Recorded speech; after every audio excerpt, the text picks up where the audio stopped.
आर्य अष्टांगिक मार्ग का पहला अंग सम्यक दर्शन। कतमाच भिक्खवे सम्मा दिट्ठी। और भिक्षु क्या होता है सम्यक दर्शन?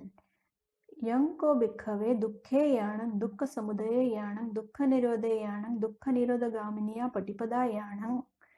यह जो होता है दुख के विषय में ज्ञान, दुख समुदय के विषय में ज्ञान, दुख निरोध के विषय में ज्ञान, दुख निरोधगामिनी प्रतिपदा के विषय में ज्ञान। अयं उच्यते भिक्खवे सम्मादिट्ठी। यह भिक्षु कहलाता है सम्यक दर्शन। तो यहाँ हमने देखा कि सम्यक दर्शन का अर्थ है चार आर्य सत्यों के बारे में ज्ञान। ये ज्ञान उस अवस्था में परिपूर्ण होता है जब कोई व्यक्ति अरहंत हो जाता है, लेकिन शुरू से ही इसके बारे में हमको श्रुत ज्ञान तो प्राप्त करना चाहिए, क्योंकि ये बहुत महत्वपूर्ण शिक्षा है।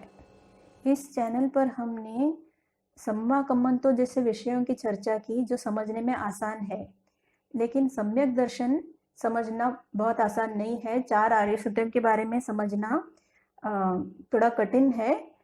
इस चैनल पर हम उसकी बहुत चर्चा नहीं करेंगे, लेकिन ये बहुत महत्वपूर्ण है इसको समझना, इसके बारे में श्रुत ज्ञान प्राप्त करना।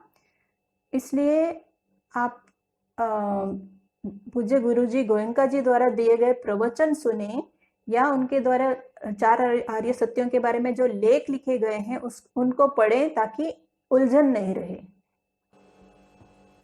अब व्याकरण की थोड़ी चर्चा कर लेते हैं। यहाँ देखते हैं दुखे याणं माने दुख के विषय में ज्ञान। तो ये सप्तमी विभक्ति हुई। जब हम किसी बारे में किसी विषय में जोड़ना चाहते हैं तो सप्तमी विभक्ति का प्रयोग होता है। यहाँ हम देखते हैं कि जब शब्द आया दुख निरोध गामिनिया पटिपदाय याणं, तो पटिपदा के साथ यह जुड़ा पटिपदाय। ये इसलिए है कि पटिपदा शब्द स्त्रीलिंग है, तो उसके साथ में जोड़ना, जब प्रतिपदा के बारे में ज्ञान कहना है तो पटिपदाय याणं हो जाएगा।